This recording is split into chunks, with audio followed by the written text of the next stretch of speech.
You gotta go to that. You gotta get to that part.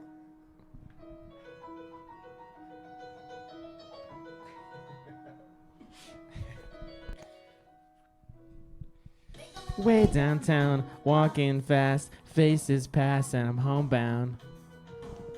Imagine being able to play the piano like this. I was thinking, Staring blankly ahead, just making my way through the crowd. Are you recording? And I need you, and I miss you, and now I wonder if I could fall into the sky. Do you think time would pass me by? 'Cause you know I'd walk 1,000 miles if I could just see you tonight. Oh, hey. That's a Calgary hot start. Stampede, episode 95. We are here in the kitchen, back in person for one of the first times in a while.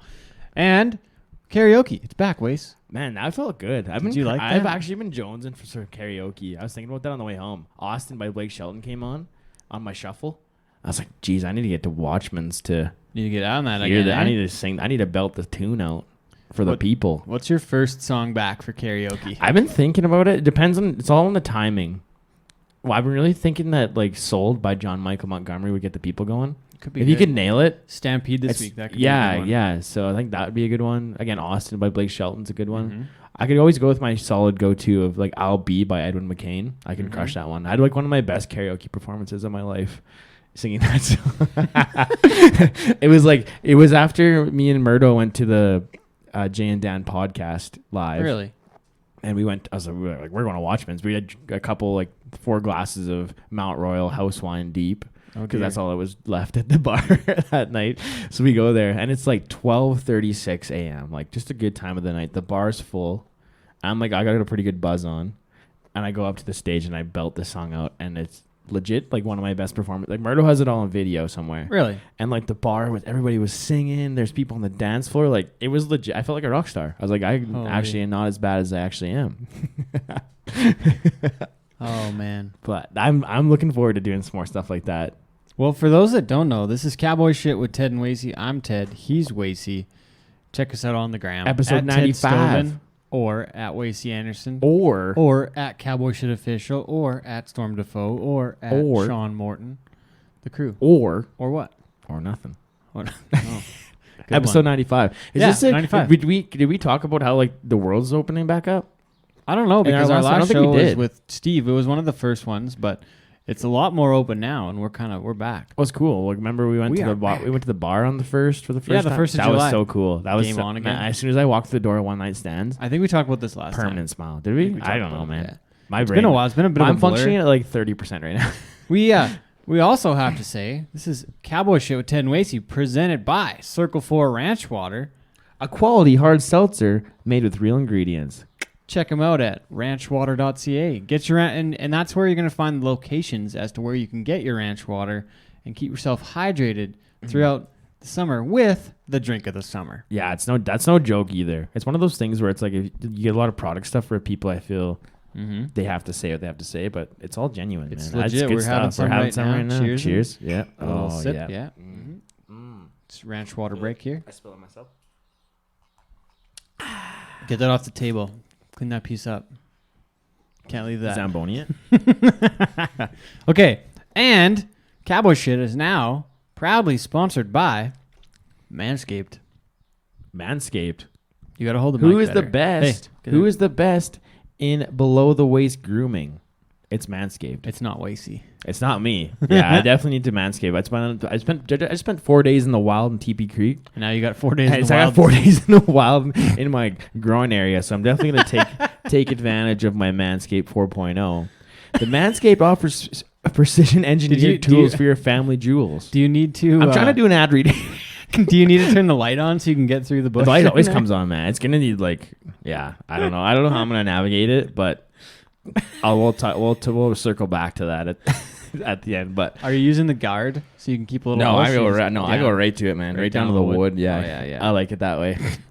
But yeah, so yeah. What did you do before you got the lawnmower 4.0? I had I think it was I have a Philips one that I used on your before. face too? No. Okay, no. good. Yeah, no, I'm not. That's weird. That's messed up. But that one was like dangerous. Like I legit nicked my nuts a few times with it. And that ain't good. I was bleeding everywhere. That ain't good. But then I've legit. I think I said this before. I've used the Manscaped one on like legit on my nuts and nothing. Like it's completely safe. I couldn't. And I was so nervous the first time I tried it. I think I said this last time too. It's like I was legit like had to psych myself up in the shower to be like, okay, we're doing this. Like you're gonna be okay. And I did it, and like legit what they say is what you get. It's good stuff. So I'll let you continue. Sorry. Join over 2 million men worldwide who trust Manscaped with this exclusive offer for you from us: 20% off and free worldwide, not just in North America, not just in Canada, if you're worldwide. in Australia, with the code HUGEBUSH at manscaped.com. That's huge with a bush. HUGE. Kind of like what I got going on right now downstairs. Huge bush. So we need to get that figured out. But I think we have to thank our one of our friends for mentioning huge bush came from, what was it, the other guys with Wahlberg and Farrell. It must be a Will Ferrell line. I think Cassie Hausauer told me, she's like, that came from the other guys. I got to find the clip, but really, that's one of my favorite movies. That movie is sneaky good. Very good. It's really good. It's well written. Good. Okay, sorry, we're through our top of our show. We're a little bit rusty on that. We're a little bit feeling both a little rough here. It's been a first weekend of Stampede, and Wacey, like you said, took 4 days in the wild. So I think we got to ask first off your one snap review of Teepee Creek in the Stampede.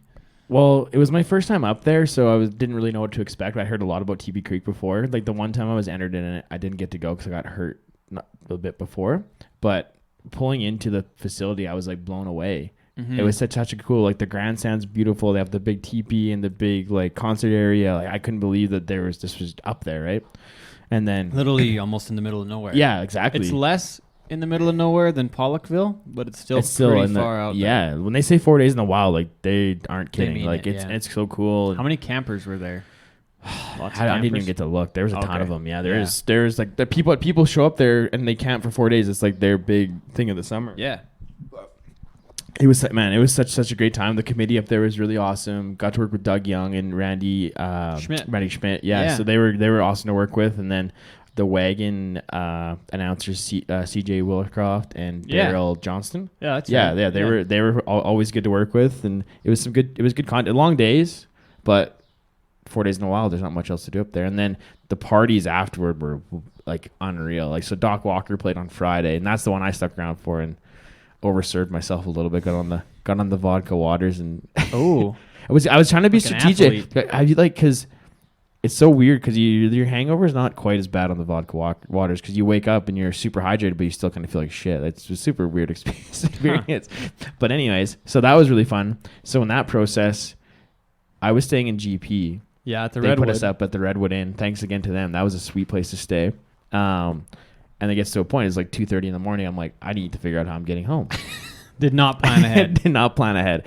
Yeah, it's kind of just one of those things where didn't want to drive the company truck into a DUI situation. Yeah, we don't need that. Mom and dad would have been pissed at that one. So I used my brain. Yep. And they had a keys please service, and I was like, okay, I'm gonna use this. So I call it, and they're like, yeah, it's gonna be an hour and a half wait. And I'm like, I can't be here till 4 a.m. Like I may as well just sleep in the truck at that point. So there's a line of cabs. You got to be back at 10 a.m. I had to be back at 10 a.m. for a production meeting. And you didn't like talk to anybody else that was going back to GP. Like you were just on your own. You were. I literally you were in the wild. The Teepee Creek had you at that point. I didn't know, and I didn't know anybody. And like I eventually ran into some like steer wrestlers and stuff, buddies that I knew. So I had some people to talk to. But they're like the first part of the party. I just stood there and looked weird. Like I felt so strange. You don't know to be around people anymore. When I wasn't first cabaret back in like 2 years. And I wasn't like at a point where I was ready to mingle because it was like I was hungover from the night before. Surprise. Already from Thursday. Yeah, from Thursday night at Nashville North. So I was struggling, but once the vodka water started flowing and met some people, I actually had a couple of people come up to me and be like, "Hey, are you Wacey from Cowboy Shit?" And I was like, because you were like hammering the Cowboy Shit social for when you're getting up there on the I was giving it, and like, but actually, and like our brand is pretty big up there. Like shout out to Keddies for carrying our stuff. Like they're awesome. Yeah, but like a lot of the people said they're like you guys are really like your stuff's big up here, and I was like, okay, like sweet, like we're just a couple idiots, we're just a couple idiots, like sweet. I'm pumped for it. So I had a few hat patches, so I was slinging them around. People were loving it. Nice. And I saw some people walking around wearing our gear in the wild. And I just walked by them. I'd like give them a sticker, and I'd be like rock and roll and carry on with my night. So anyways, back to my evening. So it's 2:30 in the morning. I'm just like, I gotta get home somehow. So I go to Lampa Cabs, jump in one. I'm like, this will probably be like $40 or $50. Like I'm cool with that. Get back to GP, $100. Oh no! A 25-minute cab ride. Oh no! So like that'd be like cabbing here from Ranchman's. Yeah, pretty much, right? So it's usually like a $40 or $50 Uber. Oh. And it was cost me $100. I hope my mom doesn't hear this. $115. Oh no! By the time I got back to GP. Oh, did you put it on the company credit card? No. That's on me. I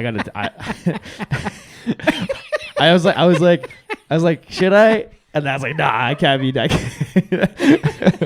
I was like, no, that's me being an idiot. Dear. So anyways, it was good. And it was nice to have that option though, because I imagine like the police presence was big there, so there had to be some like past like incidences, and it's one of those things where like $100 versus a DUI is not worth it. But it just made for a funny story. Like, oh dear. Well, and then there was some some of the committee people were telling like Doug and Randy that I was lurking around the dance and having a good time. So they were just grilling me all day the next day at the perf, because I showed up and I was not in like good shape.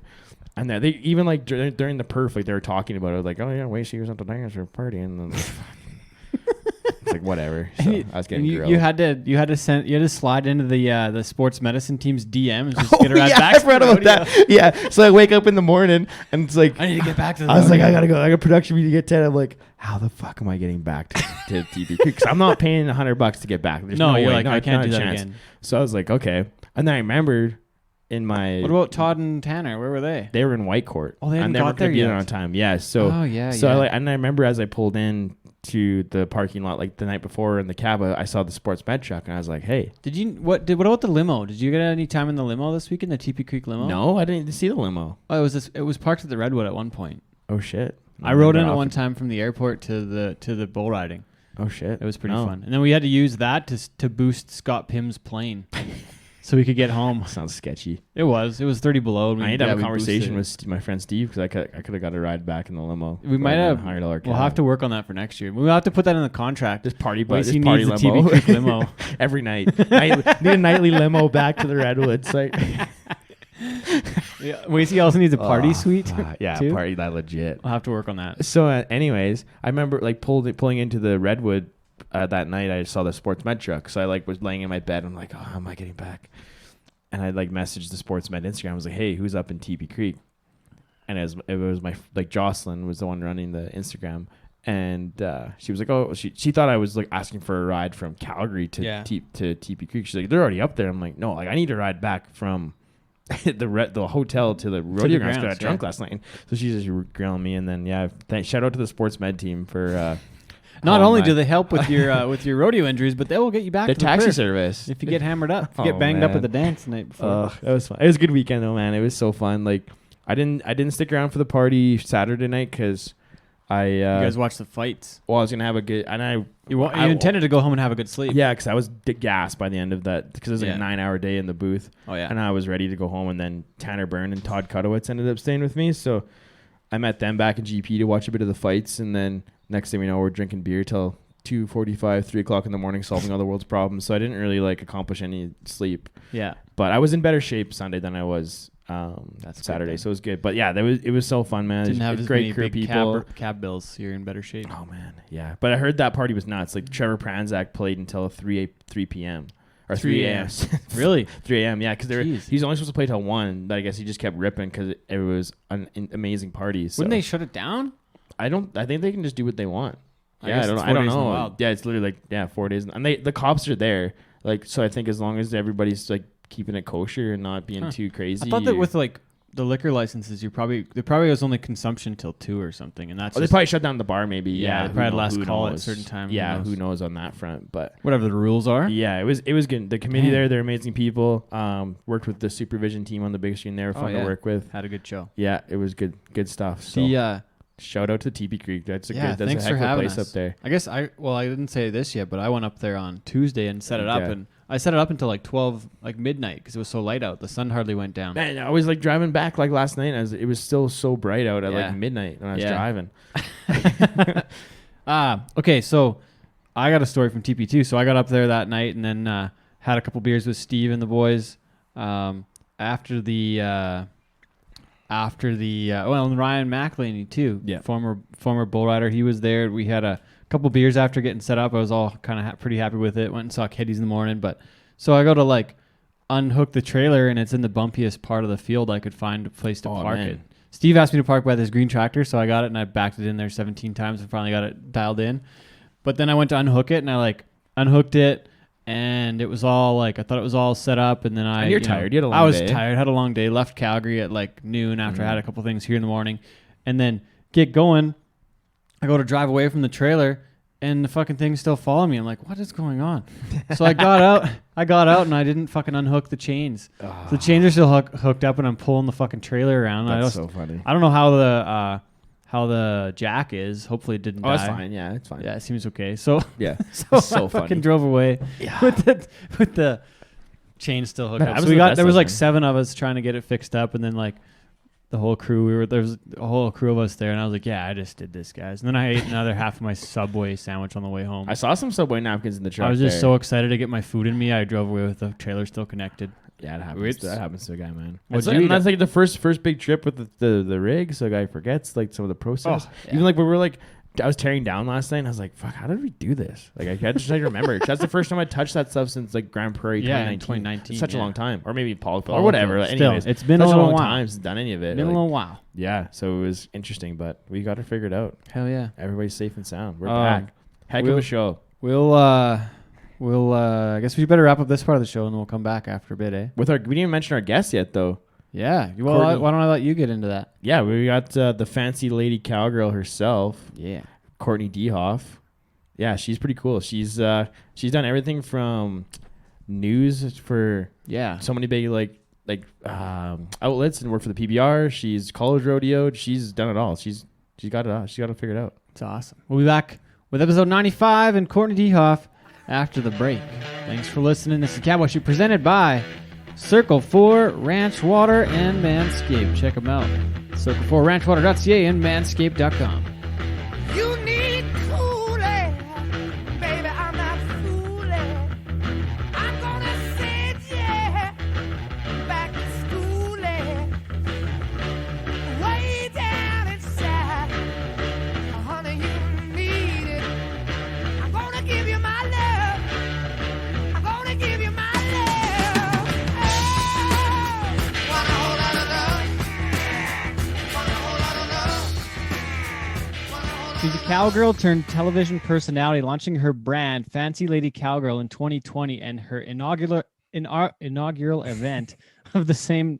I'm gonna do a do-over since we No, you just let it ride, man. Just let it ride. I gotta keep going. I think it was great. Yeah, just let it ride, dude. Come on. I write up these elaborate intros and then I didn't practice it enough, obviously, and I got bundled up in the words. And inaugural is a tough word to write in an intro, dude. Inaugural. I was trying to make it sound all fancy. In her inaugural event of the same name in May of 2021. You can watch her on Netflix, making her acting debut on USA Network's crime drama Queen of the South. She has a world champion bucking bull by the name of Top Dollar and hosts the podcast by the name of Cowgirl Problems.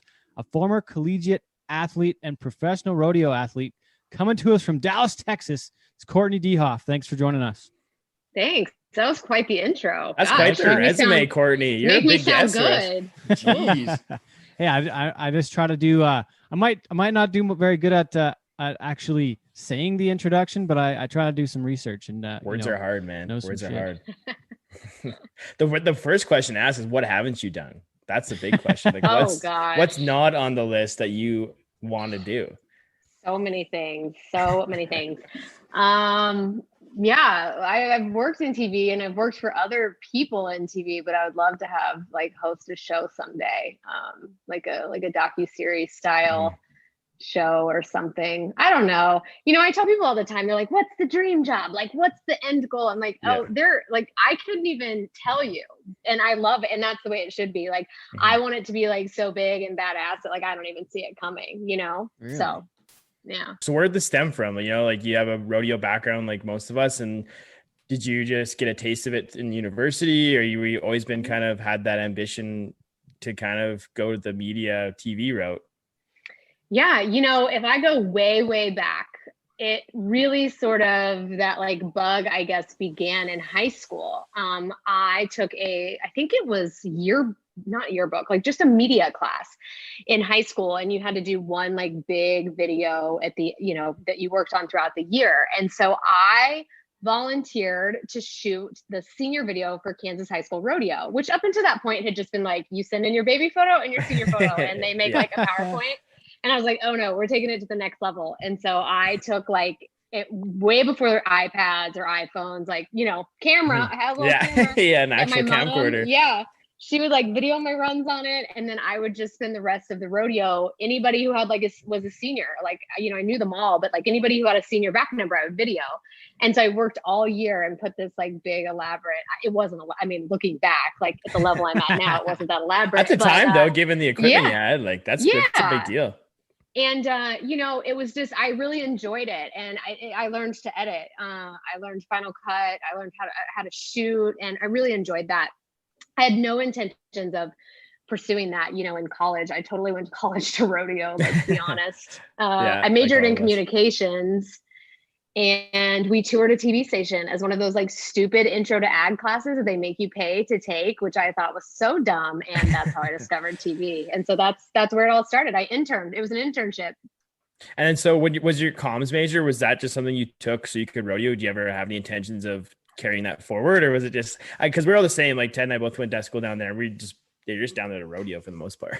Yeah. I chose Oklahoma State because I did want to go to a big, like a bigger university and get a degree. I didn't really know what I wanted to do. I chose ag comm because the girl I had high school rodeoed with the year before also majored in ag comm at OSU. And she said it was easy. And I did. I enjoy writing. I like communication. Looking back, like what I know now, I would have probably majored in broadcast journalism and not ag comm. But got my ag comm degree and was simultaneously doing that internship at that TV station. And when my internship was over, I just kept going. And so eventually he hired me because I just wouldn't stop coming. And that's sort of how I got into TV. I had a little bit of experience because I already knew how to edit. I knew how to turn a camera on, and my executive producer at that TV station is still one of my great mentors. And he taught me how to tell a really great story, which is really why my career has been successful. Not because like I can stand on TV with a microphone, but because I know how to tell a story. And was that the Kansas station, like KCTV, or was that going back to like Oklahoma Horizon TV? That was Oklahoma. Man, you've done your Really? research. I'm so impressed. Yeah, so that was Oklahoma Horizon TV. It was a magazine style show once a week, an hour-long show. And, I totally thought it would be a cool internship because like I was like, well, I might be able to get on TV. And I grew up rodeoing and showing cattle and giving speeches and sales talks and like doing all the things. So I knew how to speak, but he really made a point to teach me all the other stuff. He made me build graphics, which I hated. He made me learn to shoot and edit, and he made me write scripts, and he made me host shows on my own. And it just, it was a blessing. And then those pieces you built actually aired on RFD, and then that would have got you into rural media as the next step. Yep, that's exactly what happened. It was one story in particular that I think Patrick saw. Patrick Gotch, the head of RFD. The federal government here in the U.S. was trying to pass laws that children couldn't work on farms and ranches. Like you could work on your own farm or ranch, but you couldn't go to your grandparents and work on their farm or ranch. So they were trying to pass these child labor laws. And Rob gave me the freedom. He sent me home over Christmas with a camera, and he's like, you can be as biased as you want. Tell this story from the rancher's perspective, from a farm kid, from a ranch kid's perspective. And so I did. And that was the story that RFD, picked up. That was the story they saw. And it was essentially he just called and said, I want her. And I had already graduated at that point. I was just still there in Stillwater working. And so that's how I got into rural TV. I did a bunch of cruising around on your YouTube channel and found one. Oh, where you... yikes. My YouTube channel. There's no YouTube channel, first of all. Oh, really? Well, the worst thing, I have like 16. I have 16 YouTube channels because I can't remember the password. So I just create new ones because I can never remember the password because I'm like, I should upload this so I can save it. My YouTube is a disaster. Oh, God. What story did you see? Are you talking about the one you sent me, Ted? Yeah, I sent an awesome one about hockey when you try that out, because it got me thinking about like all the cool shit that you would have got to do when you're in. It looked like a lot of it happened when you're in Kansas City. You were sound like, I guess, did they send the rookie to do all that bullshit where you got to go and like? Oh no. No, I definitely signed up for that. Really? No, that's awesome. No, like I was responsible for pitching all of those stories and coming up with ideas. Yeah, Kansas City was a lot of fun because it wasn't hard news. It was all like lifestyle and entertainment. So just like cool stuff to go and do in Kansas City. Oh, I did everything. I scuba dived. I tried to jump out of a plane, but the station wouldn't let me do that because of insurance. I was like, oh, that's no fun. But, come on. Yeah. Okay, so the hockey one though, you skated pretty well. I was pretty impressed. For a couple of hockey guys, that's our next stop after this is a game play hockey.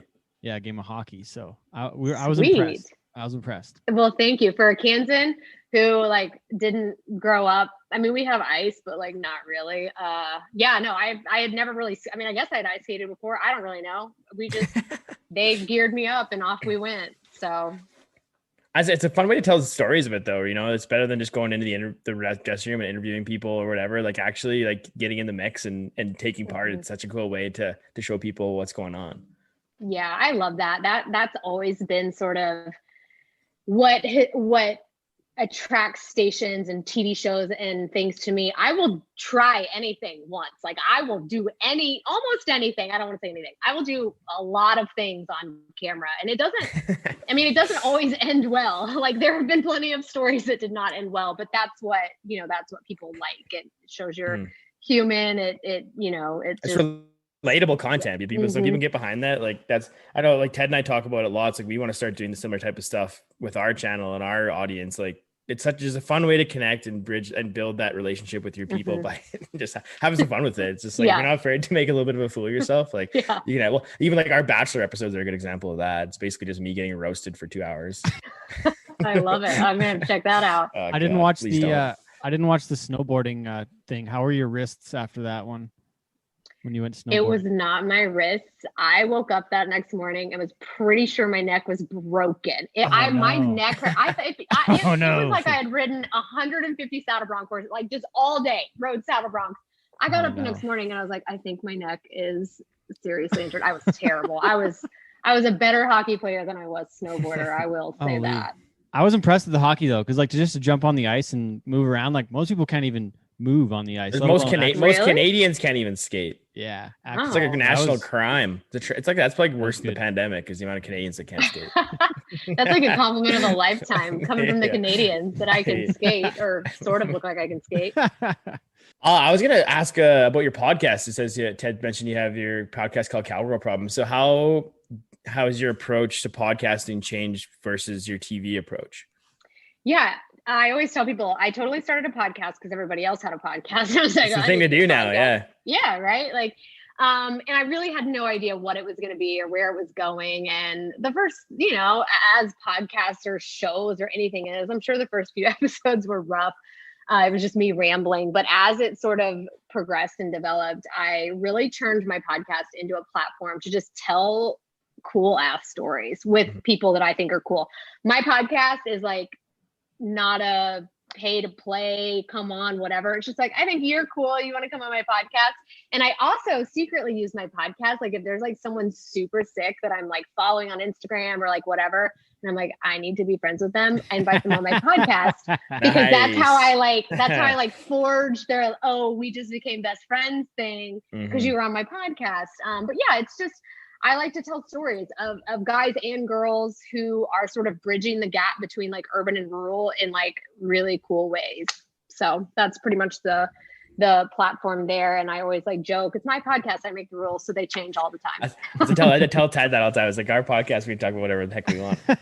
You mentioned bridging the gap between urban and rural. And that's a topic that's really been like important to me over the past few months, especially with all the shit that's happened with rodeo in Canada. There's been a lot of like polarizing events, and that really shows that we're lacking on our end by communicating it. And then there's also a disconnect on the urban side. So how is your approach to that, and how can we better bridge that gap? Because I think it's really important that that's something we do moving forward.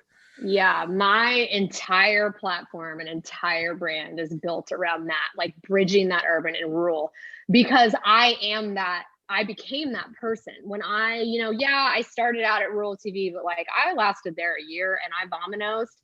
And then I started in Kansas City, and then I went to Dallas. When I was in New York, I was living in these like major urban markets in the States, right? And so I was not surrounded by like our type of people. Mm-hmm. And I hid it for a very long time, partially because my agents and managers and people in the TV industry were like, you need to build a brand, but not this like cowgirl thing, because like nobody cares and people don't get that and they don't want to get that. And so I had sort of let these outside influences convince me that like, ooh, if I'm ever going to make it in New York and LA and Chicago and Dallas and these major TV markets, they can't know that I was just like a little cowgirl from Kansas, right? And so I didn't talk about it for a long time. Like you really wouldn't know by looking at my social media. Like my co-host didn't really know my background. And then about 4 years ago in Dallas, it all just totally changed because of a story I told about wildfires that were sort of ripping across parts of the Midwest. I was working for a syndicated morning show, so national, right? Like, and none of the mainstream outlets had picked it up. And so I had pitched it to my boss because I was like, hey, like CBS, ABC, Fox, CNN, nobody's telling this story. We can be the ones to like break this. And she wrote it off. She said, stop bringing me, are you ready? Your little cowgirl problems, hence the name of my podcast. Yeah. And it was just like such a slap in the face. Like I was embarrassed. I was also really ticked off because this was happening to people I knew personally. Like these were ranches that were being burned down, people I grew up with. And so I pulled like the footage that I could find just from Facebook and told the story and posted it to my Facebook page. And I didn't have a following or anything. Like it was just sort of my like own personal, make me feel better about the fact that I'm not there helping. And it had 1.5 million views in one night. And that was such a pivotal like moment for me personally, because that was an absolute wake up call. Like, hey, people do want to know what's happening in rural America. Just because the mainstream media doesn't want to tell the stories doesn't mean that there aren't people who are not interested and who don't want to know. People want to know where their food comes from. They want to know what a cowgirl is, what they look like, who they are. They want to know cowboys. And so it took time. It didn't happen overnight, but it slowly sort of morphed into this. I became a storyteller for rural America, just on social media though, because the TV stations still weren't convinced that these were stories worth telling. And I was telling these stories and my following was growing, and, people are like, praise Courtenay. She's amazing. She's the modern mouthpiece for rural America. I mean, I was getting messages that said things like these. And then what these people didn't know is that I was telling these stories from Dallas, from New York City. I was living in these big cities. And I shared a story about, I think it was some blizzards that were sort of affecting ranchers in Montana. And it had all 8 million views, like one of my highest viewed videos, whatever. And a couple of days later, I posted just a photo, like, right, as you do on social media, just a photo of me like, hey, I'm cute, whatever. I was headed to New York Fashion Week, and it was a photo of me standing in the subway, like all dressed up fancy. And these same people that for months and months and months had been like praising me for telling agriculture's story and being this voice that was so needed, I started getting messages, hundreds of them, and people were unfollowing me that said things like, oh, wait, we thought you were a real cowgirl. A real cowgirl would never dress like that. Oh, you live in New York City? You're such a fraud. We thought you were the real deal. And it was just like, you guys, it like hurt my feelings. I mean, it really did. Like, it like knocked me back because I was like, what the heck? The very people I was fighting for, suddenly because I didn't look the way they thought I should look, and suddenly because I didn't live where they thought I should live, they cut me off. They were like, canceled, she's done. And it took a week or so, and I thought about it, and I called my mom, and I was like, oh, the agriculture hates me. And she's like, oh, and I posted that same photo on Instagram because they're nicer on Instagram because I was still a little chicken. I posted that same photo and I just said, hey, you can be both a fancy lady and a cowgirl. You can live in the largest cities in the world and still advocate for agriculture.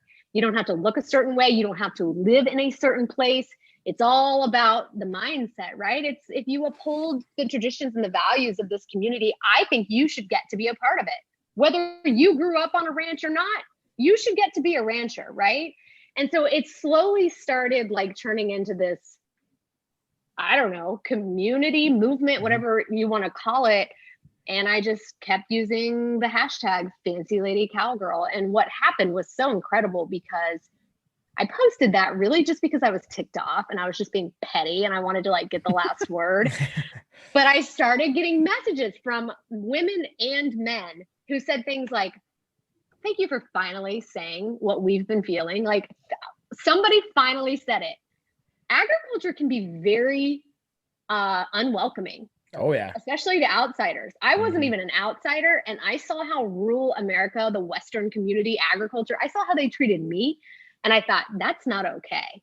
Because if they're treating one of their own that way, I can't imagine how they're treating true outsiders, right? Like people who want to step into the community. And so I just decided to like, it just sort of naturally turned into my mission to be like, look, you don't have to own a cowboy hat to be a cowgirl, I don't think, which people argue with me. People get very upset when I say things like that. But my whole point is it's a mindset. A cowgirl is, gritty. She's tough. She's not afraid to be herself. She's not afraid to like step in and do things that are scary or, I don't believe you have to be born into it. I don't believe you have to live on a ranch. I don't believe you have to own a horse. And I just really think that if we're ever going to see this like community continue to grow and thrive, we've got to start welcoming people in. Yeah. We have to be willing to say like, hey, I'll show you where to buy a cowboy hat. I do little series on my Instagram all the time. And I get questions all the time. Like, where do you buy a cowboy hat? How do you know what size it is? Oh my God, I wear my cowboy hat backwards. Am I kicked out of the Fancy Lady Cowgirl Club? I'm like, no, just turn it around. Like, it's no big deal. So that was a very long answer. I don't even remember what you're. I'm ready to run through a wall right now. I'm fired up. Okay. That's sweet. Yeah. It's just because it's like it's funny because like Ted and I have like followed the same narrative. Like he lives in Calgary, I live and work in downtown Calgary, and I think that's why I become so much more passionate about it over the past little while because I'm seeing the disconnect firsthand. And it's just like we need to find a way on our end and on their end to be a bit more willing to hear us out. But it's just like you say, like it can be really toxic in our center, really closed circle. And if we're not willing to open up that circle and like invite more people in, it's gonna not end well for our side of the coin. So yeah, I agree. It's sweet. That's a good answer. I like that. Wait, well, just so for a little background, Courtney, for you with Wacey, like both of us live in town right now. It's not a long-term goal. I might always have a place in town now with just the nature of what we're doing with, working with the PBR across all the major centers in Canada at this point and doing, our sales gig and traveling and doing all this different stuff. It's a goal to live out of town, but I can't afford to right now. I'd have to give up. I can't afford it right now. It doesn't work. Right. So I've got this is where it's working right now. Went to school for a while at the U of C, but like Wacey lives downtown. And he runs the social media for the Calgary Tower, like an iconic piece of our landscape in Calgary. Like he still gets to do cowboy shit, and that's what our show is. It's we're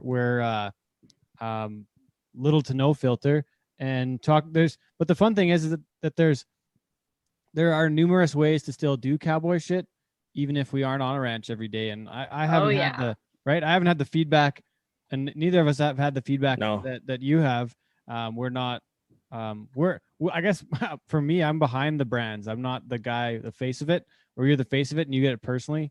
I'm kind of the guy behind it at this point, or have been to that point. I don't have that personal connection following with the people as much yet, but it is it's sad that people would be that way to you. I'm like almost getting shunned by your own community. Yeah. Like I love living in the big city and working in the big city. Like I'd love to live in New York and those big centers and like give it a go and see what it's like, just 'cause I'm so curious about what's out there. But yeah, it's crazy to me that that you'd get attacked by your own community just for, Yeah. I guess you mean like, it's not the way that they think you should be doing it, but it doesn't make you any less of a cowgirl than anybody else, right? Yeah, no, 100%. And I remember in the very beginning, someone like posted this whole long thing, and it was like one of the comments I still like go back to, and I'm like, okay, in my heart, like, am I doing? And the comment was, you're destroying the long-standing traditions of the cowgirls who came before you. And I mean, it did. It like made me step back, and I was like, wait. Like, that's not what Fancy Lady Cowgirl is. I'm not trying to do away with the traditions and the values and everything that the cowgirl stands for. I'm just trying to open the door and give the thousands, maybe even millions for all we know, of people looking in who want to be part of that community, but are too intimidated to step in or ask the questions or say, hey, I might want to be a part of this. I'm just trying to open that door, and I'm doing it like you two are doing it, in a way that says, look, I do live in a major city. I'm the same way. I love living in a big city. It's awesome. Do I want to live in a city my whole life, like forever? Probably not. And I'm like you, like, I want to have a place in the city. I have my ranch, you know, like I want both. I want, like, that's what Fancy Lady Cowgirl is. I want both. And for a really long time, when I really started pursuing my TV career, I didn't even realize that I was struggling with this internally. But internally, I had decided that I had to choose. I could have the city life and the big fancy TV career, or I could be a cowgirl.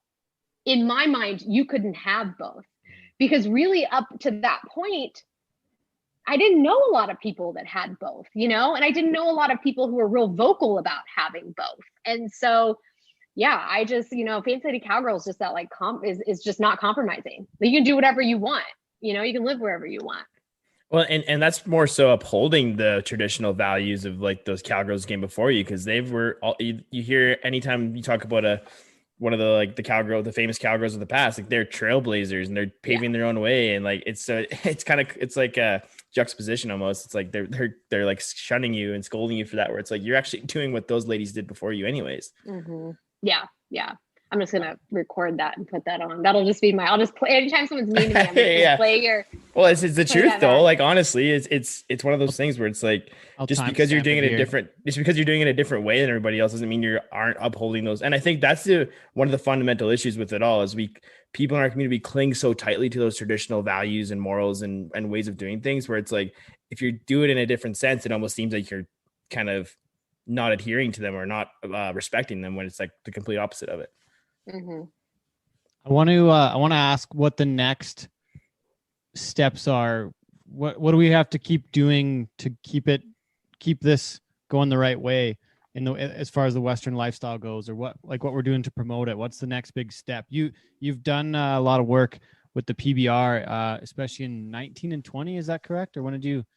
Kind of 2 years with them, wasn't it? Or was it one season? Last year seems like a blur. Yeah, it was. Yeah, it was 2020. It was 2020. Yeah. Mm-hmm.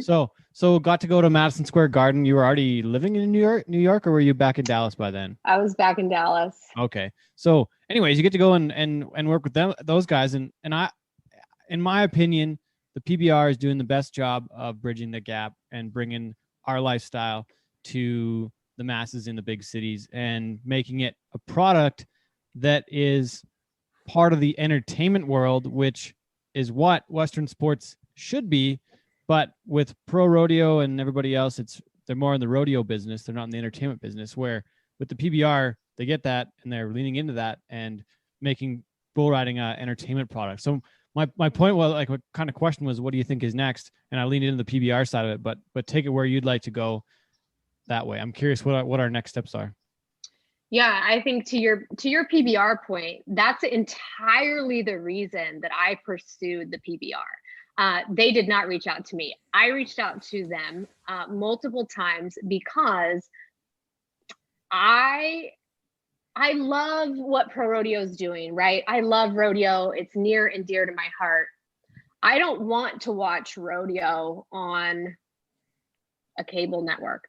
I want to watch rodeo on ESPN, on CBS, on ABC. I want to watch rodeo on those mainstream mega giants, right? Because that my vision is always big, like global. You know, global. And like I mentioned earlier, you know, I'd love to have a TV show someday. I'm not talking like an Instagram TV show. I want to be on, you know, the Travel Channel. I want to be on I have always dreamt of taking this community and just laying it out, you know, to the masses. But to your point, yeah, the PBR gets it. That's why I wanted to work with them. They understand how to market and how to attract a mainstream audience, and they do it so incredibly well. I mean, you talk NBA, you talk MLB, you talk PBR, like they're all sort of WWE, like they're all sort of in that same realm. But yeah, that's why I wanted to work with PBR, because they understand it. They understand the importance of bridging the gap. They understand the importance of bringing in that urban audience, right? And so as far as how do we continue it, like how do we keep this trajectory, hopefully, that we're on going, like it seems so simple, but exactly what we're doing right here. We just have to keep talking about it, and we have to keep being willing to like welcome people in. And I always say, like on social media, there are no dumb questions, right? Like don't feel silly coming to me and asking like, what should I wear to a rodeo? I don't want to look like a buckle, but like ask me anything. Like I'll be honest. You know, it's funny. This weekend I went and played polo. Really? Which awesome. I had never done, like nothing. Well, I had this like sudden, I don't own riding. All I have are cowboy boots. Like all I have are jeans. Am I going to look stupid? Like, can I? And they were like, wear whatever you want. We don't care what you wear. Just like come. And I thought that right there is what we as a whole, as a community, need to be better at, because there is such a stigma in our industry. Like, oh, you're not sixth generation cattle rancher. Well, then you must not. Well, then you must not really know about cattle. Oh, you're first generation. Good luck to you. Like that has to stop. Yeah. That narrative is so ignorant. It's just ignorant. It's such an ignorant narrative, and I see it all the time. Like, or how often do people get judged? You know, even like in a bull riding, you know, we pick out the funniest looking guy in the crowd, and like usually they're drunk and they think it's hilarious too, and so like it works. But I'm like, that's a very fine line, because we don't want to turn people away, and I think we're really good at turning people away. Well, there's a way to answer those questions that you get without making people sound dumb, you know, and that's the biggest thing. Like the polo example, where it's like they made it welcoming and like, just wear whatever you want. We just want you here. And I think that we need to change that part of it, because even we struggle with that in Calgary, the Stampede. Like literally for 10 days, the whole city gets behind what we're doing, but then we have people from our circle who bash the city guys who wear like a plaid shirt and a Toby Keith cowboy hat or whatever it may be, right? Like it's one of those things where we should be embracing it. Like these guys are celebrating our way of life, or these people are celebrating our way of life and jumping in on it for 10 whole days. Literally the city of Calgary shuts down pretty much for 10 days, just straight stampede parties and rodeos. And we still have that negative reaction to the people celebrating what we do.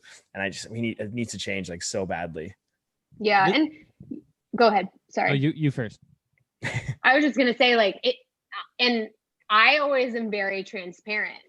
I'm not perfect. Like when I was in high school, like when I was a high school rodeo kid, or even like a college kid, I might have snickered at people who like had their cowboy hat on backwards, all of or us, like whatever.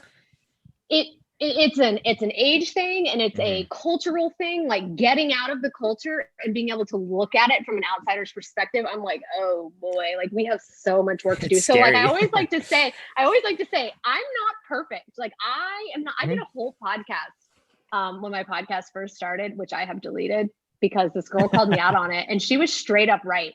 I did this whole podcast about like fashion at the NFR, which sometimes is questionable.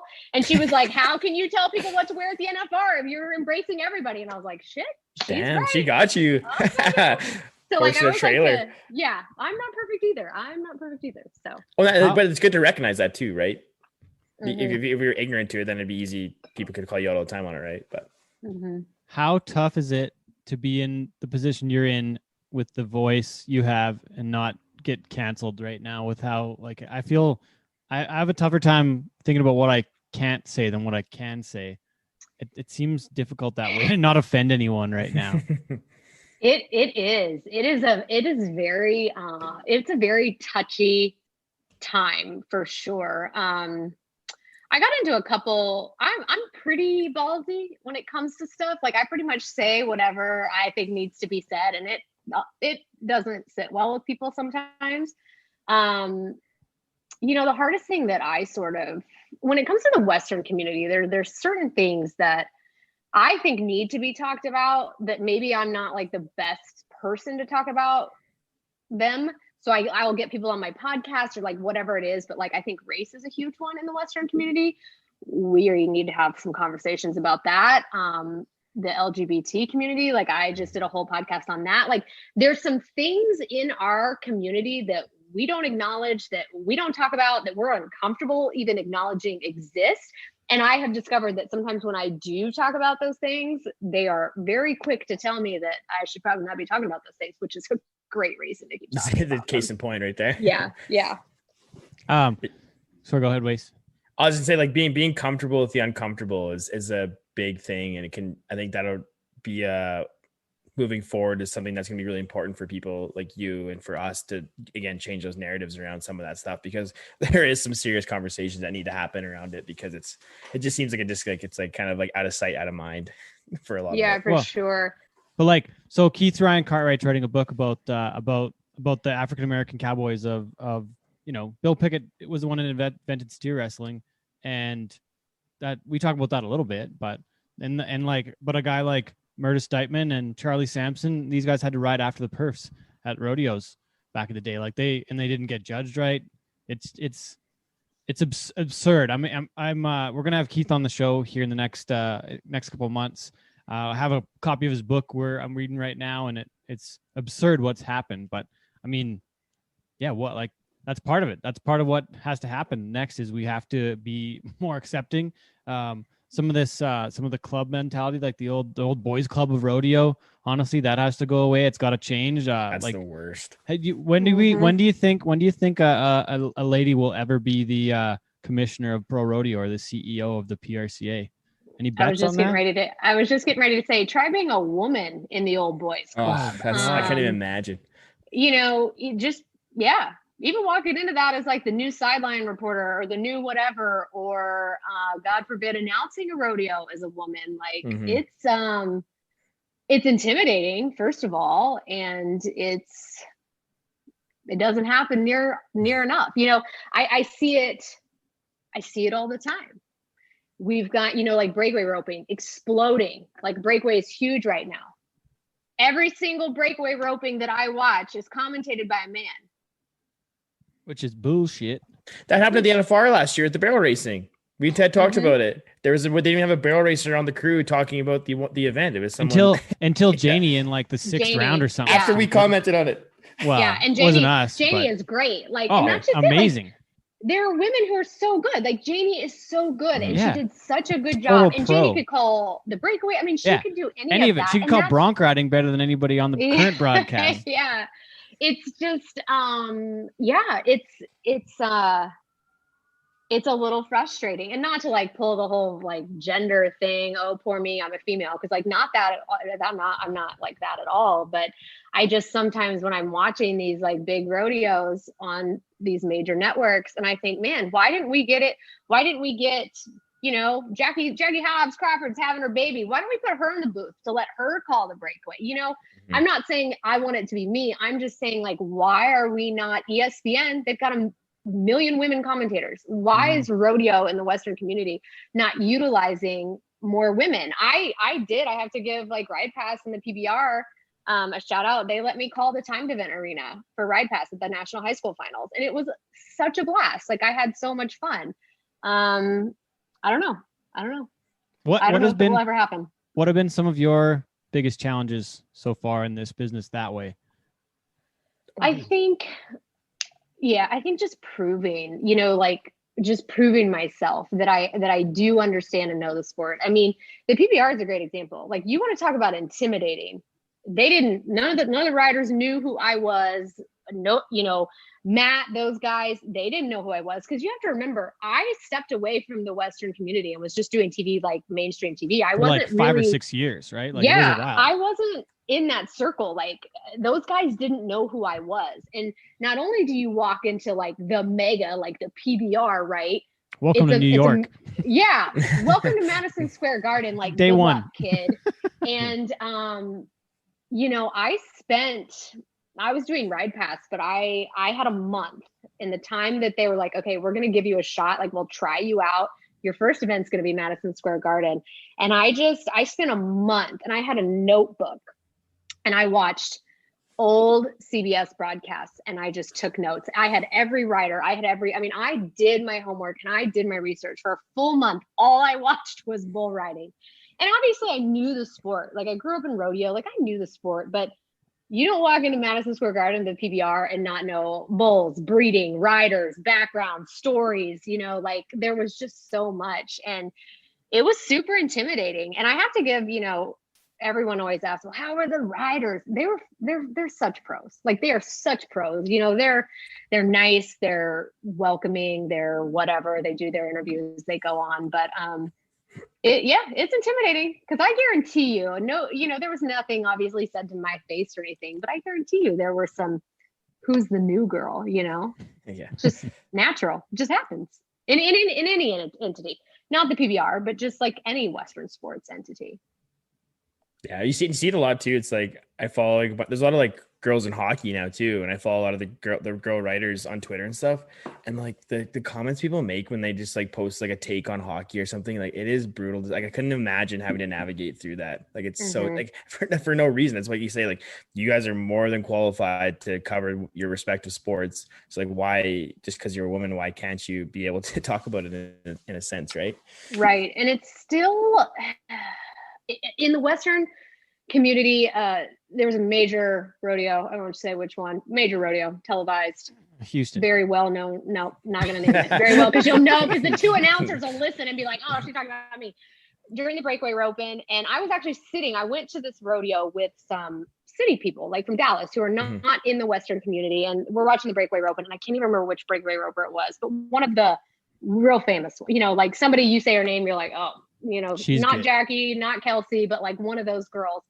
She ropes, you know, and instead of saying like, you know, 3-time world champion, been in the college finals, it goes, and she's sure pretty to look at too. And I thought, at least like, come on, you just like, and I know it wasn't a facetious thing. Like I'm sure it just, he said it, but like those are the kinds of things that I think being a female, like I'm sitting in the stands thinking, oh yeah, we still got work to do.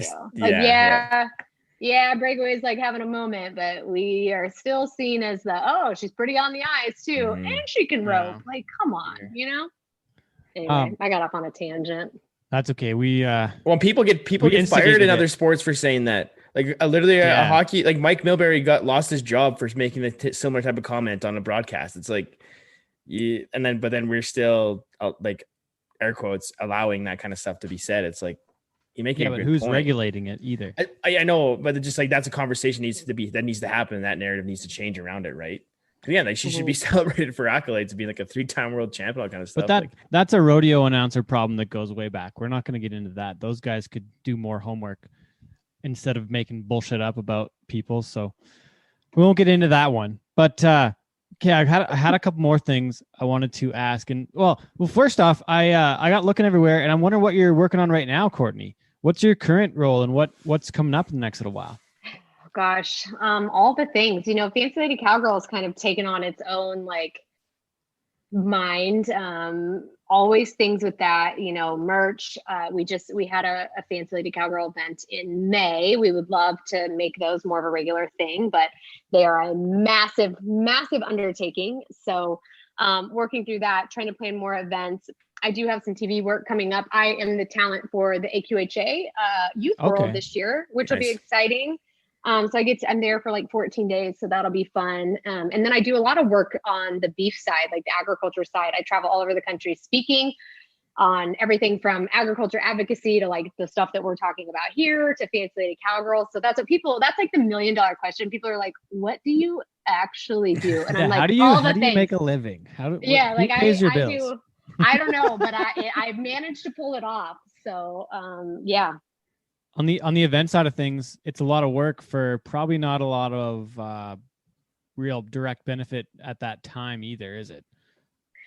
Yeah, I think with the events, it's sort of, me and I had an event partner, Sarah Bonenkamp, who I had met several years prior doing she had hired me to come speak to the Global Roundtable for Sustainable Beef and some other things. And we turned into full-time event planners. I mean, it was months and months and months of planning and getting sponsorships, and we did so much work. And that's what we were sort of joking. We're like, okay, we've got to figure out how to like sort of mainstream or like streamline this, because we can't be full-time event planners, because we're both also, she's consulting. I'm traveling all over the world. Well, not the world anymore. I'm traveling all over the US, speaking and doing TV gigs and all the things. So, but it was 100% worth it, because it was just the coolest experience. And so we're going to continue doing them. We're just taking a break, a few month break. Next in the fall, maybe, or next May. What? Yeah. We're thinking. We had thought about the fall, maybe first of next year, like early next year. It's finding a venue, figuring out where we're gonna go. I mean, it's just so much. There's just so much that goes into it. But no, there definitely fall, early next year. There will be Lady Cowgirl #2. We will stay tuned. Later in the year, possibly getting back to the PBR events, maybe something at the NFR with Fancy Lady Cowgirl. What does the rest of the year look like? Yeah, for sure. So I will be at the PBR World Finals and the ABBI Finals, World Finals, because I own a bull, as you mentioned. Top dollar. Top dollar. Yeah, the champ. He was the juvenile world champ last year. He's sitting #2, I think, in the world this year. I know that. I'm not even gonna pretend. I looked it up today. He's sitting #2. I won't even pretend like I'm not sure.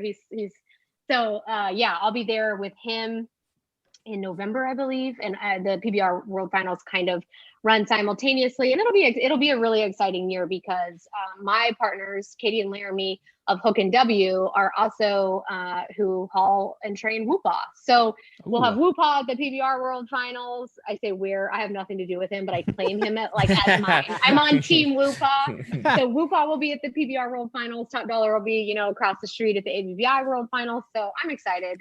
I'll be there. Just not working. I mean, I'll probably be working, but like just being a fan, being a stage mom, being a bull owner. Mm-hmm. Okay, how did you get into that? Well, so funny story. I started with the PBR in January. That lasted 3 months. Then the pandemic hit. Like all hell breaks loose, right? So that ends. And I was actually working. I was at the high school finals, covering it for Ride Pass, and I got a message on Instagram from a stranger, and was like, "Hey, would you like to own a bucking bull?" And I was like, what the hell? Is this spam? Am I getting pranked? Yeah, literally, I was like, oh, it's kind of like Western Katie, sounds lifestyle like a spam. normal name. Yeah, I was like, what is this? And I was like, hey, sure. Like, I'm in the high school finals. Like, I'm on air literally 12 hours a day. Like, I'll call you later, whatever. And so I contacted her, I guess, when I got back, and I was like, I still don't know about this. Like, I don't even know. I don't know y'all. And so I went out and I met them, and I really liked Katie and Laramie, but I still didn't really know what I was getting into. And I was like, I better like make sure that they're like legit. So I called Leanne Hart, and I was like, Leanne, have you ever heard of these people? And she's like, oh yeah, like they're legit, whatever. So I trusted Leanne, and I became a partner on this bull. And it was like, I say trust, like full trust. They could have shown me like, he could have had 3 legs. I would have been like, yeah, he looks good. That's my bullet. Yeah. Like, especially from a young bull standpoint. Like, obviously I've worked with PBR. I know what a good bull looks like, but like those young bulls, I really didn't know what to look for. I didn't know breeding. I had no idea. They're like, no, we think this will be a good one. Well, Katie and Laramie are incredibly smart. They knew exactly what they were doing. He was a very good one. But totally, they watched me host the PBR. They were watching me on Ride Pass, is how they like discovered me. And it was just it was kind of a cool moment, because I was so devastated when the PBR, like when that gig sort of just fizzled out, right? Yeah. Because it was like the gig of a lifetime. I loved it. I would go back today if they You spent a month getting ready, a month in preparation. Yeah. I Put was the just time so in. bummed. And I loved the people. Like, I loved that whole crew that I got to know through the PBR. And so it was just such a cool, like, full circle moment, because never in a million years did I think I would be a bull owner. And suddenly not only am I a bull owner, but I'm being thrust right back into the industry with a lot of those same people, you know, Tiffany Davis, like all those women specifically that I got to meet who I just adore. And Katie, who has become, you know, family. Katie and Laramie are like family. And Whoopaw, as far as I'm concerned, is like also part mine. He's not. We'll put that on record. I have nothing to do with Whoopaw. But yeah, it's been so cool. I go to all the events, and part of the reason, what sold me really on partnering with Katie and Laramie, it was not that I was like, oh yeah, I can tell this bull is going to be a great one. I was no idea. They really expressed interest in wanting to grow the sport. And they said, we specifically want to grow the sport for women. And we want to show that women can be involved, and women can be owners, and women can flank bulls, and women can be on the back of the chutes. And I just really respected that coming from Katie and Laramie. And so the minute they like pitched that at me, I was like, yes, I'm in. I will share this journey. Like, let's do it. And it's been so cool. They have so many new like bull partners who totally like followed Top Dollar's story. And then they're like, hey, we want in on this. So, oh, wow. So buying in on a bull, you got to give them, you know, between 1 to 5, 10 grand kind of thing. You are a part owner, and then you get a part of the winnings too, which you guys did good last year too, because you won. Yeah, we did. Yeah, he won the world last year. You know, one of the cool things that we did this year, and I say we, this is all Laramie's idea. He's like this secret under the radar, like marketing genius. We had a lot of people expressing interest, or they, not me. They had a lot of people expressing interest in wanting to get in on this. It's really hard, especially for people who don't know anything about the bull industry or who have never rodeoed. Like, right, I come from the rodeo industry, the cattle. I showed cattle. So like, I understand how it works. Like, yeah, you get a cut, you got to pay for this, you got to pay for this. We split it, who hauls, etc. It's so hard to explain that to someone who is brand new. And so Laramie and Katie essentially put together a syndicate. And I said, all right, like, I'm going to post this on my Instagram. Like, yeah, post it. Like, we don't know if people will want to buy in, but like, maybe this will be a cool opportunity. It was a one-time flat buy-in on a yearling bull that we're going to, that will buck for the first time at the maiden deal, which is brand new this year for 100,000, right? So he'll buck at the maiden deal. And then all those owners will stay with that bull through his 2-year-old year. So flat buy-in, you don't, no vet bills, no whatever. You don't pay entries, flat buy-in, you're in. And we're like, I don't know if people will be into this. Like, let's try.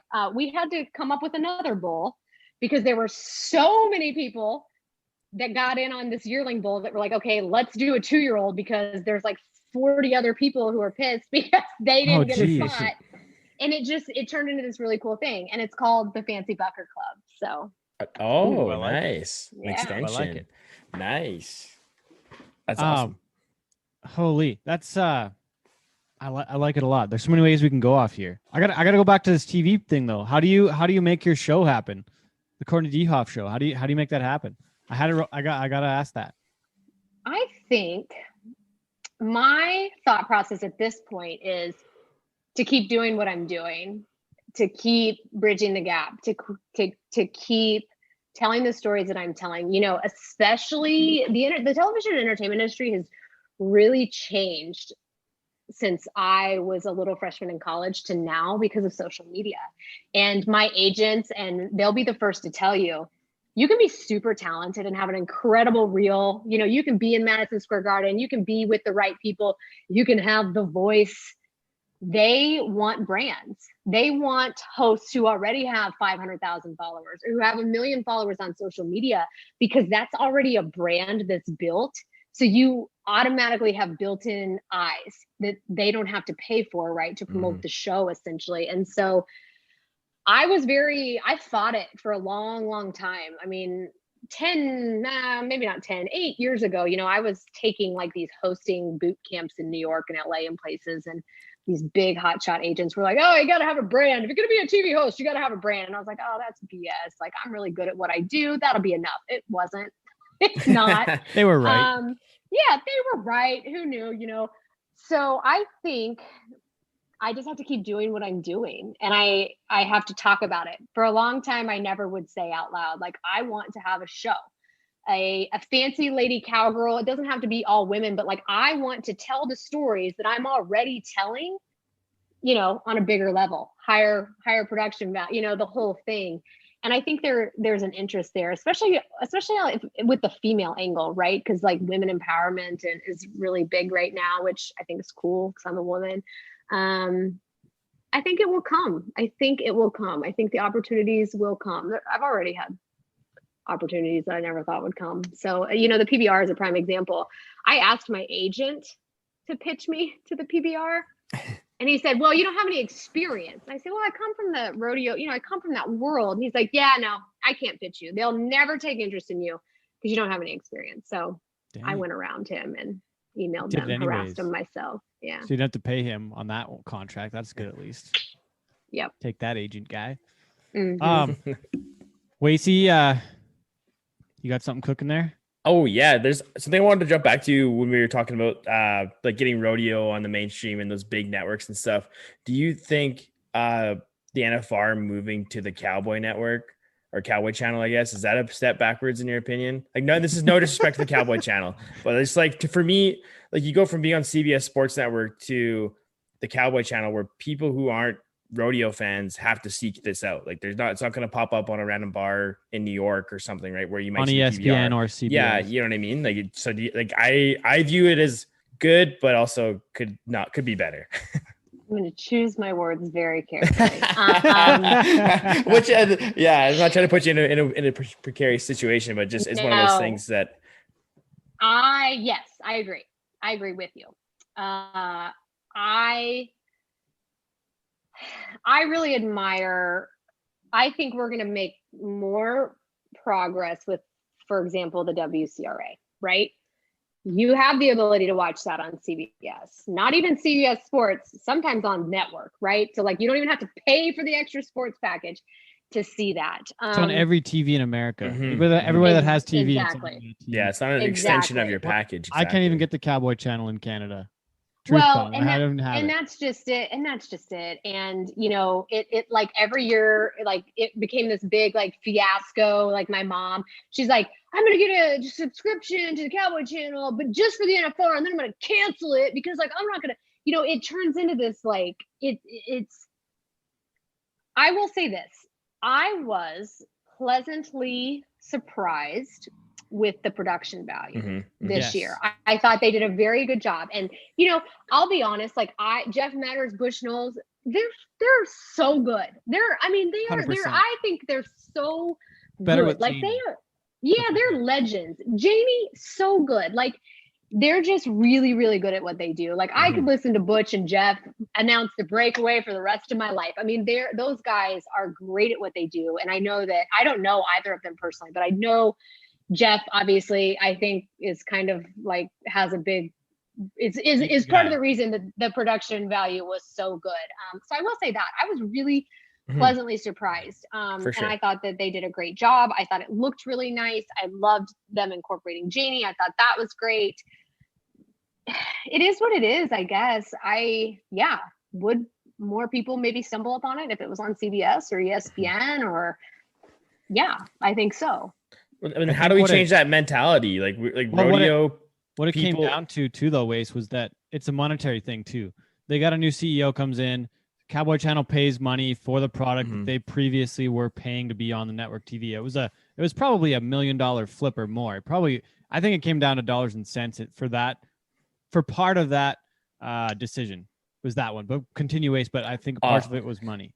Which is good. I respect that, the business side of it for sure. It's just like when it comes to growing the sport, like rodeo has such a mentality. We cater to our own fans and our own people better than most sports. But when it comes to the people on the outside, again, it ties into stuff. A lot of stuff we've talked about already. But it's just like, how do we change that mentality of catering to what we already got to we need to bring more people in? Yeah, it's tough because I think, like Ted, you nailed it from a finance standpoint, from a monetary standpoint, from a business standpoint. It probably doesn't make sense to rent out Madison Square Garden for a rodeo, right? Like it's such a hard. It's $1 million bill probably just to rent. Or just to do it. more. I've seen. It's $1 million. Yeah, it's $1 million deal for at least a weekend. I know that for a fact. Yeah. Maybe there would be a way like to maybe it comes back to like the sponsors, right? Like the people who are funding the Western sport. Like maybe we need to put it back on them and say, hey, like this is what we want to do. This is where Western sports needs to be seen. How is blank going to help make it happen, right? But then we have to provide value to those sponsors to make them pay back too, right? I know. Which is why it's working better, I think, on the PBR side of things, because we have a couple different things. You have the entertainment side, and we're entertaining a huge amount of people with a professional product that is worth paying tickets for, worth buying a ticket to. There's a lot of rodeos that I wouldn't buy a ticket to because it's not worth watching. It's not entertaining. They're more focused on the competition side of it. So I don't know. We don't need to keep going on that train. We've already been down there. Talk about that. Yeah. Okay. TV stuff. Who's the most famous person you've interviewed, and what were they like? Most famous person I've interviewed. Yeah. Good question. There's been the first famous person I ever interviewed, who I just thought was like the coolest, was Garth Brooks. Nice. I was on a red carpet, and he was, first person, like famous person. I was so nervous, and I just shaking. I was just so nervous. Like I'm on this red carpet, and what they do is like they just line up all the media, different outlets, and poor Garth or whoever it is has to go from person to person, whatever. Everybody asks the same questions. It's stupid, whatever. I'm sure if you're a celebrity, you hate your life. And so he's coming. He finally gets to me, and I say, hi, I'm Courtney with whatever. Do you have time? Yes, of course. And he goes, wait. First, and he takes his cowboy hat off and he shakes my hand. He goes, it is so good to meet you, Courtney. And I was like, oh my God, he knows my name. And then he goes, wait, before we get started, I want to introduce you to someone. And I'm like, holy cow, Garth Brooks is like, seems normal. He goes, Trisha, come over here. He goes, this is my wife, Trisha. And I wanted to say, yeah, I know. He seemed so like, and obviously he's good at what he does. I mean, maybe it's for show business. Maybe somebody listening is like, yeah, Garth Brooks is the worst. I don't know. He seemed really cool and really fun. So that was my first like celebrity interview. What did you ask him? What'd you ask him? Gosh, I don't even remember. Oh, okay. I do remember Yeah. He graduated from Oklahoma State, and so I said, "Well, Garth, go Cowboys." Yeah, I said, I'm an Oklahoma State alum." And he goes, "You are, me too." And so that was sort of how I led into my questions. But yeah, it was the Country Music Hall of Fame inductions. The wildest, the most out of control was also musicians. Gene Simmons and Paul Stanley from Kiss, the rock and roll. I saw the picture. Yeah, they were a handful, and it was live. Garth was like a taped thing, so we could edit it. Yeah, Gene and Paul were just running wild on live TV, and I sort of each outlet, in Kansas City sent a reporter to cover this like opening of their new restaurant or whatever, and so like I walk in and it's all like dudes in suits with like microphones. I was the only female that got sent, so you can use your imagination. They were all about that. I thought that was pretty cool. So I got to get on stage with them. It was fun. What was the most fun what was the most fun of those live on location events where you went and played hockey, or you did the iFly skydiving or whatnot? What was the most fun? And then we have to touch on the one where it got real weird, where we're at the burger joint. Oh, you did do your research, because that's not anywhere. I'm hitting that. It was bad. I was so embarrassed. It was so cringy. But anyways, keep going. Sorry. Funnest one, I don't even know. I've had so many cool experiences, and I think I just really, still to this day, I love telling stories, and I love showing people new experiences and sort of letting them in. I mean, just like this weekend, the polo thing was so cool. And I shared like 500 stories on my Instagram, which was a lot, but it was just, I gave people a look into something that none of my followers really were familiar with. And so that's what I really enjoy. This is terrible. I've done so many that I can't even think of, like, there's not one that just comes to mind as far as like my favorite experience. What one sticks out then? Or is it the one at the burger joint? Yeah. That one was just bad. We don't have to talk about that. That it. was memorable. No, I don't care. That was memorable for sure. There's a whole story behind that, by the way. So Oh, was it set up? Was this one of those new No. set up things? Okay. it wasn't set up, but you see what happened was, so the Royals, I'm working in Kansas City, Royals make it to the World Series. It was the first time they'd been to the World Series since, Forever. don't quote me, 85 or something. And so this local burger joint was throwing their burger prices back to what they were in 85 or whenever the last time the Royals made the World Series. So we were just doing Royals coverage like for our whole lives, right? Because it's a big deal. And so we go to this burger joint and I'm live. Like I've got a producer in my ear and she's like, okay, you need to rap, like try the burger, whatever. That, I didn't know this, but that is their slogan. The slogan of the restaurant is we want to see our meat in your mouth. Only I didn't know that.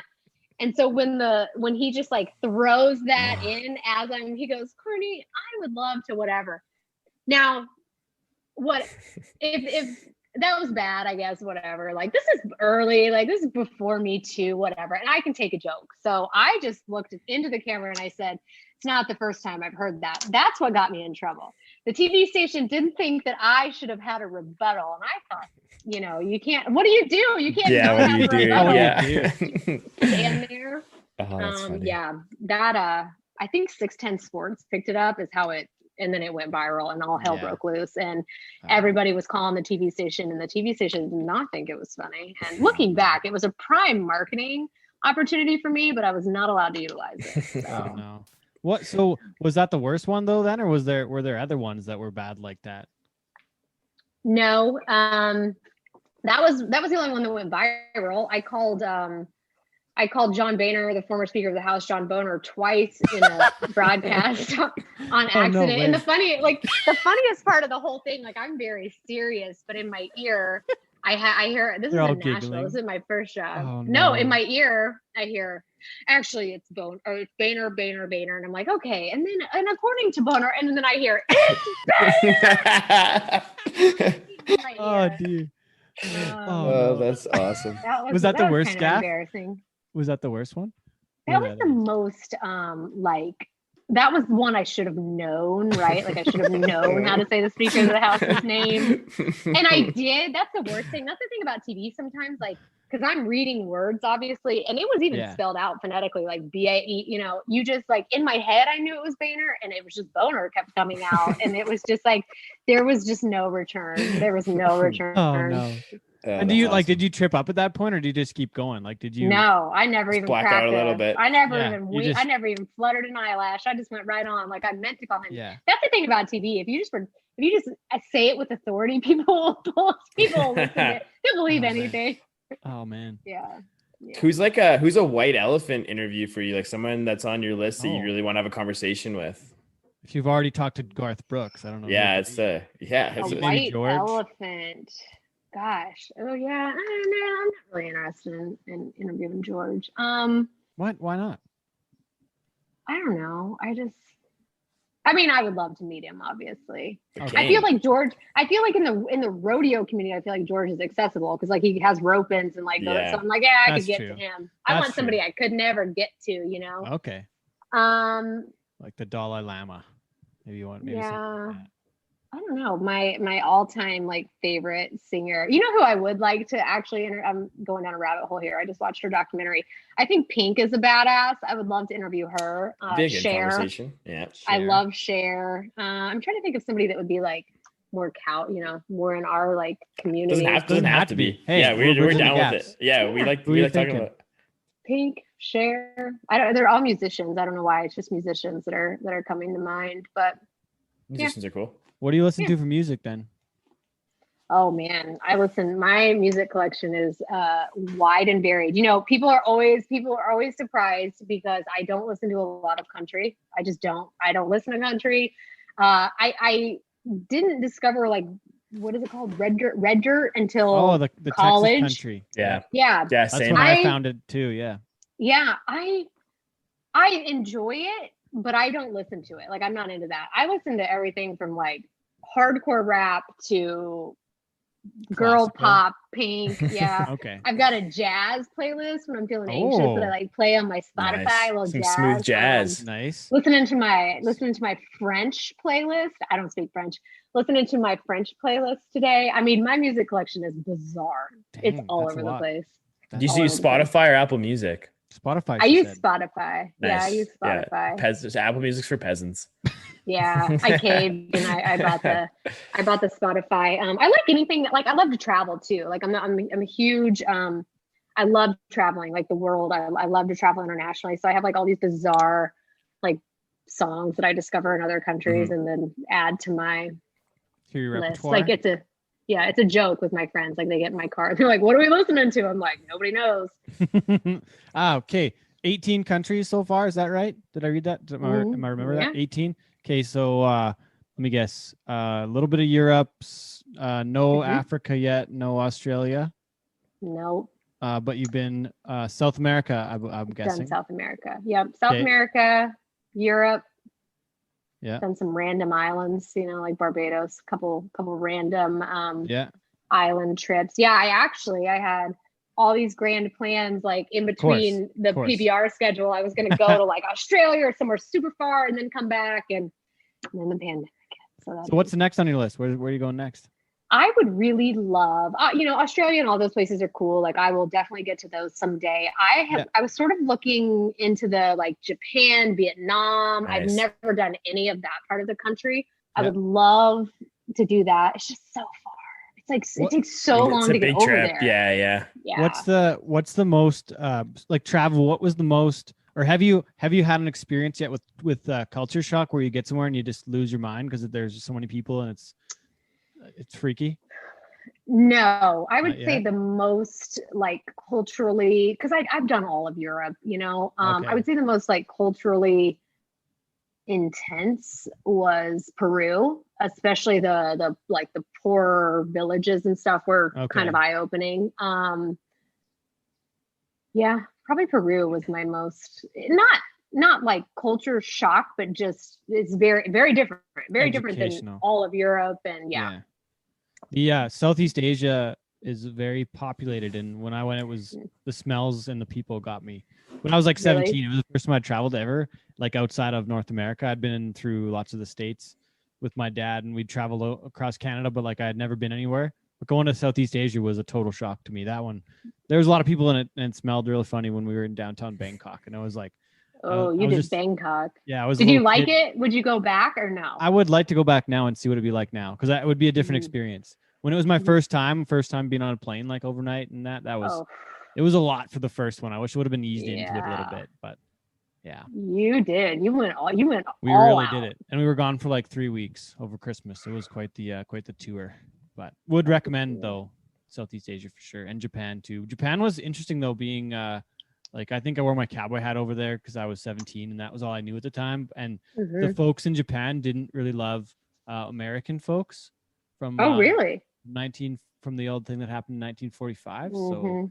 So there's a little bit of hate on, and they thought we were Americans. They didn't like us at points in Japan, but I would go back again. I just might not wear my hat because I don't know. I think that was kind of you wear a Canada shirt. Yeah, well, I wear my Canada jacket from the Olympics. Yeah, do something like that. Okay, anything else? We got one more question for sure, Wacey. I was gonna ask what your favorite spot in Europe is. There you go. Wacey's asking for a friend. I want to plan. I want to do Europe next summer, and I haven't been yet. Gosh. Okay. So here's what I'll tell you. So I'll tell you my favorite. I'll tell you the spots that I love, and then my coolest travel experience, hands down, ever. So it's going to sound so stereotypical, but if you go to Europe, you got to do Italy. If you go to Europe, France, they're not very nice, but like I love France, and I love that love that they're assholes. Like I think that's fun. Like I just they're just French. But Italy is probably one of my favorite parts of Europe. I've been back many, many times. I love Italy. I also did Greece. I loved Greece. That was one of my best trips as well. But my favorite travel experience that I ever did was in Italy. I stayed with a family who had a home in Tuscany, like a former Medici property. And the dad one day, he was like, "Hey, we're going to this horse thing. Do you like horses?" And I was like, "Yeah, I do really like horses actually." And he's like, "Well, we got an extra ticket. We'll take you." And I was like, "Okay, cool." We went to Siena. which is this little like village that sits at the top of this hill, and it's called the Palio de Siena, which they have twice a year. And it's a bareback horse race through the streets of this village. No way. And it was just like the sickest, coolest thing. And they pack like 10 million Italians into the middle of like the town square. And then they run these, and it's like no rules. People fall off. People, I'm sure, are dead. You know, they drag people off, and you don't have to be on your horse to win. Like as long as the horse crosses, it was just like the coolest experience. But they build it up, you know, for several days ahead of time. And like they walk the horses into the church and they bless them in the church. And then they have big like community dinners, and the horse sits at the head of the table, and each contrada, they're called, has a horse that competes. So like a contrada is like the little neighborhood. So each neighborhood has their little horse, and it's like this big to do, and the Italians go absolutely nuts. And it was just the coolest thing ever. So that was my favorite. My favorite travel experience involved horses. Go figure. Surprise. That's the coolest. That's sweet. That's a good, cool experience. I like it. I really want to do the Dolomites in Italy. I want to go hike the Dolomites. Ooh, it's so pretty up there. Yeah. Okay, how did you end up there? What was the occasion? Oh, I moved to Europe for a time.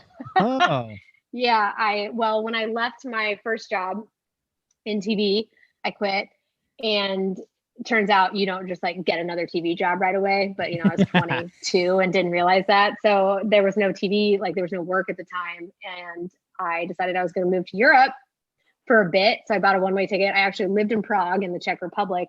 And so I was living in Prague, and then through friends, my uncle called up. He's like, "Hey, my friend has a house in Italy. You should go hang with him." And I was like, "Okay." So I went and stayed with his family, and they're not even Italian; they're Brazilian. So like there was so many languages going on, but it was cool. That was my first travel experience, my first international experience. I was a one-way ticket. Mm-hmm. That's ballsy. You said you were ballsy earlier. I believe it now. That's impressive. My parents were not sure that was the best decision, but I guess not. How long did you make it? I'm thinking about like what, 2-3 months? Yeah, I was there like 3 or 4 months. That's pretty good. That's sweet. I like it. Okay, Wacey, let's better finish it off. This is the last one. This has been great, Courtney. This is awesome. So we're gonna finish it up with a question we ask all of our guests. What is your definition of cowboy shit? Or in this case, your definition of fancy lady cowgirl shit? Oh, fancy lady cowgirl shit. I love this. This is a great question.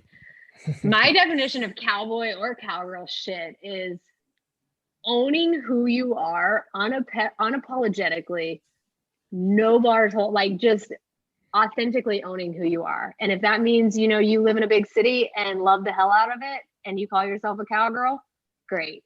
If that means you live on the same ranch that you grew up on, great. Like, I think it just is owning who you are, not being afraid to not fit the mold, right? It's that traditional, stereotypical, this is what a cowboy is, this is what a cowgirl is.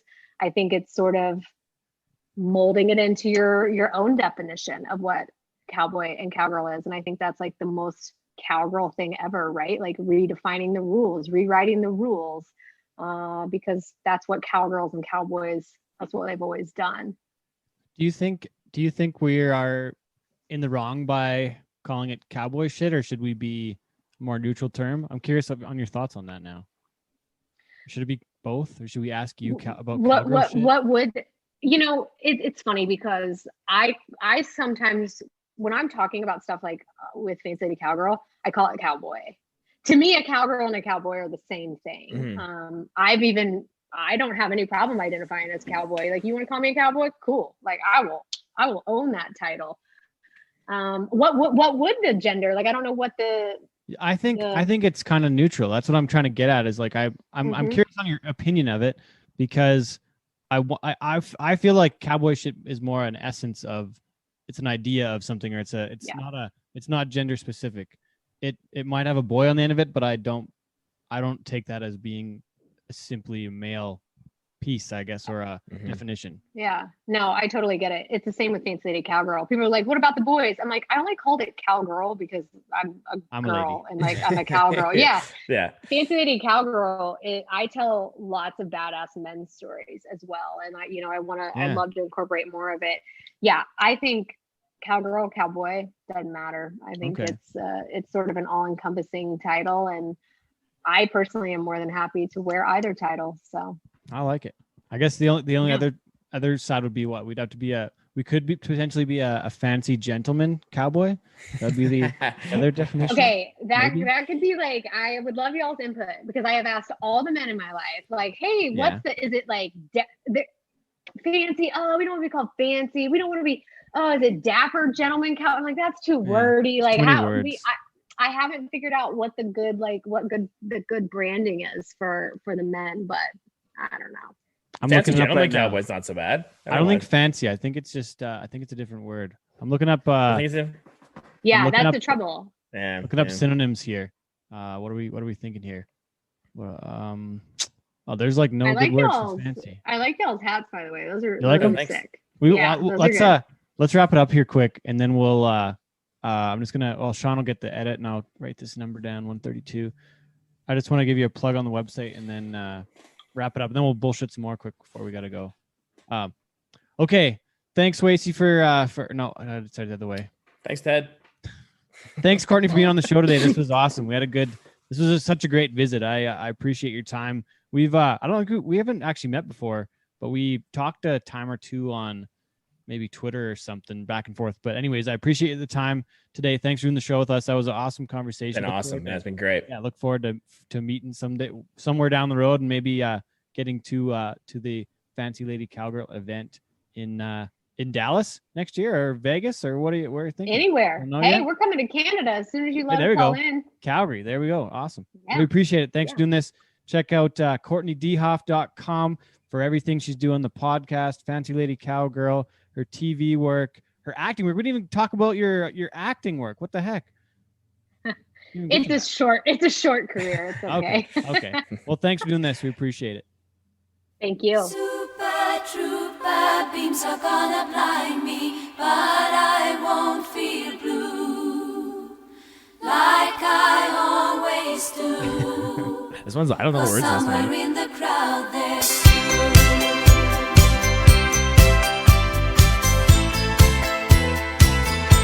All I know is ABBA rips.